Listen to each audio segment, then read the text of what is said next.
क्या सेटिंग हुआ? आपका सोर्सेस अच्छे नहीं है, आपका सोर्सेस अच्छे नहीं। सभापति महोदया, वक्फ संशोधन विधेयक 2025 पर चर्चा हो रही है और चर्चा के प्रारंभ से ही ऐसा माहौल बनाने का प्रयास किया जा रहा है कि जैसे यह कोई वक्फ संशोधन विधेयक जो है ये मुस्लिम विरोधी है। और यह आज से नहीं है।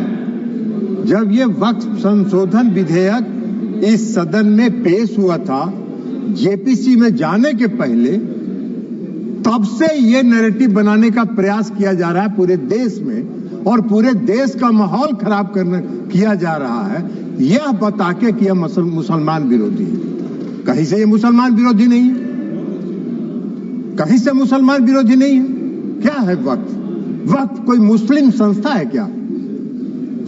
वक्फ एक तरह का ट्रस्ट है, जो ट्रस्ट मुसलमानों के हक में काम करने के लिए बनाया जाता है। मुस्लिम कोई धार्मिक संस्था नहीं है वक्फ।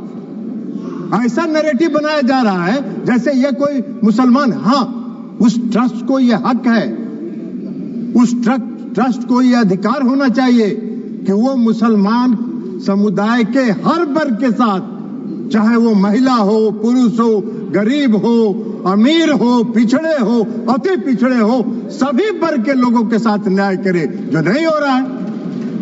क्या है वक्फ? वक्फ तो एक धार्मिक संस्था नहीं है, विनियामक है और प्रशासनिक निकाय है जो मुसलमानों के हक के लिए काम करती है। आज उसको नैरेटिव बनाया जा रहा है। क्यों नैरेटिव बनाया जा रहा है? आप मोदी जी को कोस रहे हैं। अरे भाई, मोदी जी का चेहरा अगर आपको पसंद नहीं आता है तो मत देखिए मोदी जी की तरफ, उनके अच्छे काम का प्रशंसा करिए, यही काम करिए।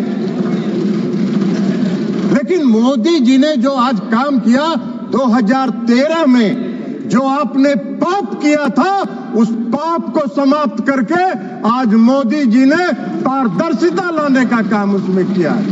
आपको क्या दिक्कत हो रहा भाई? हाँ, ये अलग बात है कि आपको मोदी जी पसंद नहीं है तो नहीं है, तो मत रहे। लेकिन देश की जनता मोदी जी को पसंद करती है और इसलिए मोदी जी पारदर्शिता के साथ समाज के हर तबके के लिए काम करने का काम करते हैं। ये पाप आपका है और आपके उस पाप को आज मोदी जी ने आपके चंगुल से, उस गिरोह से निकाल के आम मुसलमानों की तरफ उसको फेंक दिया है उसके काम करने के लिए। तो ये आपको खराब लग रहा है?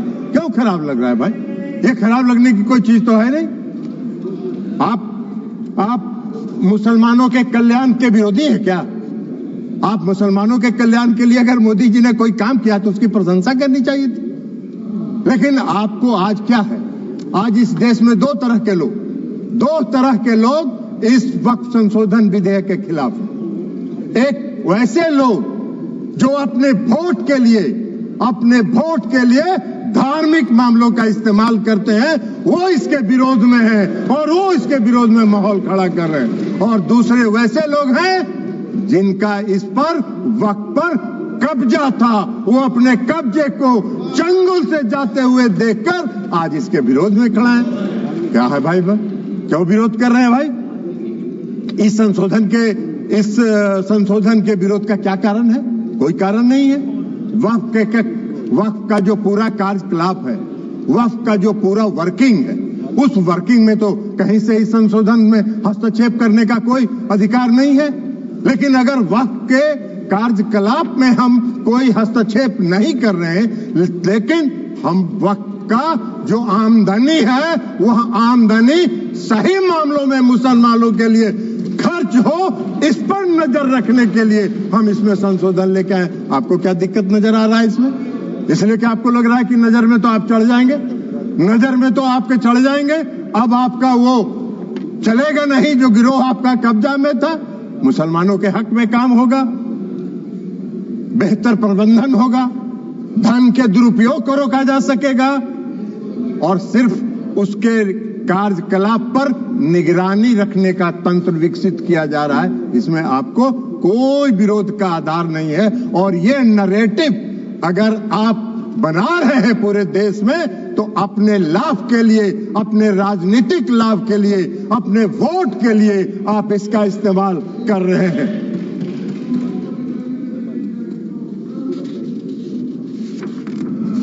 सभापति महोदया, इस संशोधन से क्या होगा? इस संशोधन से सबसे बड़ा फायदा क्या है?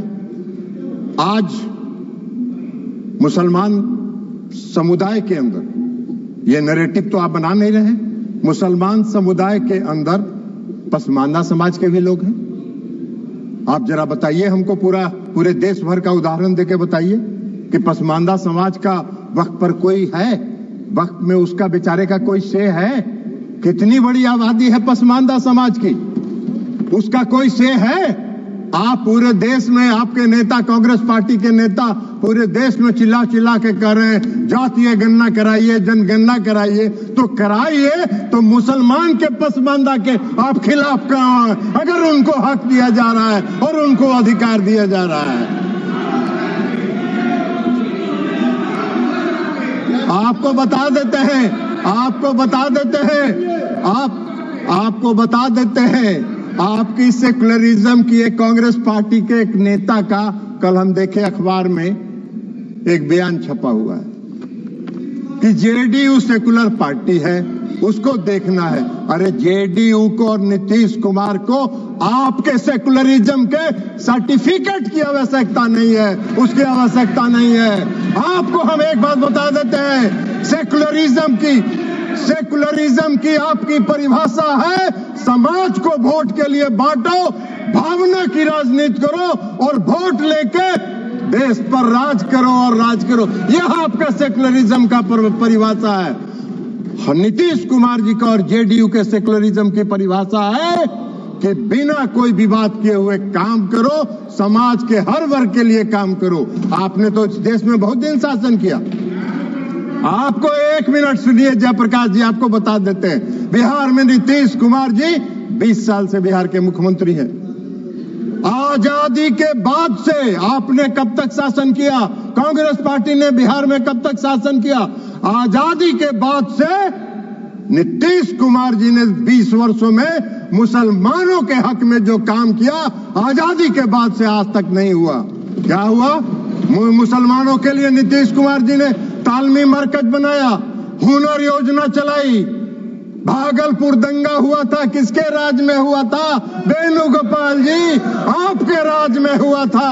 क्या न्याय किया था आपने मुसलमानों के लिए? नीतीश कुमार जी ने एनडीए के राज में भागलपुर के दंगा पीड़ितों को न्याय देने का काम किया।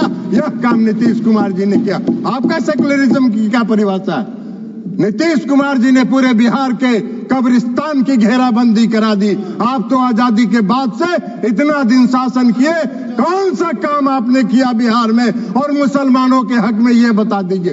लेकिन नीतीश कुमार जी वोट के लिए राजनीति नहीं करते हैं और नीतीश कुमार जी ने मुसलमानों के हक में बिहार में जितना काम किया, भारतीय जनता पार्टी उसकी भागीदार रही। भारतीय जनता पार्टी के समर्थन से ये काम हुआ। आप कहां खड़े हैं जयप्रकाश जी? ऐसे ही चिल्पो करते रहिए, कुछ होना जानी नहीं है। तो इसलिए आज वक्फ संशोधन बिल के माध्यम से मुसलमानों के, पसमानदा समाज के मुसलमानों के लिए, जो पिछड़े वर्ग के मुसलमान हैं, जो गरीब तबके के मुसलमान हैं, जो मुसलमान में भी सबसे निम्न वर्ग के मुसलमान हैं, उनको भी आज न्याय देने का काम हो रहा है। तो आपको चिल्पों बम मचा रहे हैं, आप हल्ला कर रहे हैं, आप नैरेटिव सेट कर रहे हैं, जैसे लगता है कि इस देश में कोई तूफान आने वाला है। अरे तूफान नहीं आने वाला है। इस देश के पसमानदा समाज के मुसलमान कल नरेंद्र मोदी के साथ खड़े होंगे कि इनके शासनकाल में हमको न्याय मिला। आप कहां नजर आइएगा? नैरेटिव सेट करते रहिए। और उसके बाद आप बताइए, महिला सशक्तिकरण की बात करते हैं, बड़ा चिल्लाते हैं महिला सशक्तिकरण के लिए कि महिलाओं को सशक्त करना है, कांग्रेस पार्टी महिलाओं को सशक्त करती है। अरे कहां महिलाओं को? मुसलमान समुदाय में महिला नहीं है क्या? मुसलमान समुदाय में महिला नहीं है? आज अगर मुस्लिम समुदाय के महिलाओं को वक्फ के साथ जोड़ा जा रहा है, आपको क्यों विरोध हो रहा है? मुस्लिम समाज के महिलाओं को भी सशक्तिकरण का हक है, उनके सशक्तिकरण का भी काम प्रधानमंत्री नरेंद्र मोदी जी की सरकार ने किया। इस वक्फ संशोधन विधेयक के माध्यम से आपका नैरेटिव सेट कर रहे हैं पूरे देश में, जैसे लगता है मोदी जी मुस्लिम विरोधी हैं। मोदी जी पारदर्शी, मोदी जी सेकुलरिज्म, जिस तरह नीतीश कुमार जी ने बिहार में सेकुलरिज्म स्थापित किया, प्रधानमंत्री नरेंद्र मोदी जी भी पूरे देश में सेकुलरिज्म को लेकर आगे चल रहे हैं। समाज के हर तबके के साथ, समाज के हर वर्ग के साथ, देश के हर राज्य के साथ एक साथ काम करके उसको विकसित करने का काम कर रहे हैं, इसलिए कि उनका विजन, उनकी सोच व्यापक है। वो विकसित देश बनाना चाहते हैं, आत्मनिर्भर भारत बनाना चाहते हैं। आप देश को संकुचित रखना चाहते हैं, देश को बांट के वोट के लिए धर्म के आधार पर वोट को बांटना चाहते हैं, जो आपका चलने वाला नहीं है। अभी चर्चा हो रही थी, बहुत लोगों ने कहा इस संशोधन के माध्यम से डीएम को अधिकार क्यों दे दिया गया। बहुत लोगों ने सिविल प्रोसीजर कोड तक की बात करी, हमको हंसी आ रही थी। सीपीसी से क्या लेना देना है? गाय का सील भैंस में, भैंस का सील सिंह जो है गाय में लगा रहे हैं। अरे भाई, इस देश में रेवेन्यू के रिकॉर्ड्स का कस्टोडियन कौन होता है? इस देश में रेवेन्यू के रिकॉर्ड्स का कस्टोडियन डिस्ट्रिक्ट मजिस्ट्रेट होता है, और डिस्ट्रिक्ट मजिस्ट्रेट को अगर यह अधिकार दिया गया था, कोई गलत नहीं था, लेकिन फिर भी आपने उसका विरोध किया। तो भाई सरकार ने सोचा कि चलिए आपके विरोध को मान लेते हैं, और उससे बड़े अधिकारी को दे दिया ये अधिकार। लेकिन रेवेन्यू के रिकॉर्ड्स का कस्टोडियन जिलाधिकारी होता है। आपका अगर झगड़ा होगा, मेरी संपत्ति का अगर झगड़ा होगा, वेणुगोपाल जी आपकी संपत्ति का किसी से झगड़ा होगा, तो कहां जाते हैं आप? खतियान देखने के पास? किसके पास जाते हैं? वही डिस्ट्रिक्ट मजिस्ट्रेट के यहां, वही डिस्ट्रिक्ट मजिस्ट्रेट की अदालत में जाते हैं। एक आम मुसलमान भी आज की तारीख में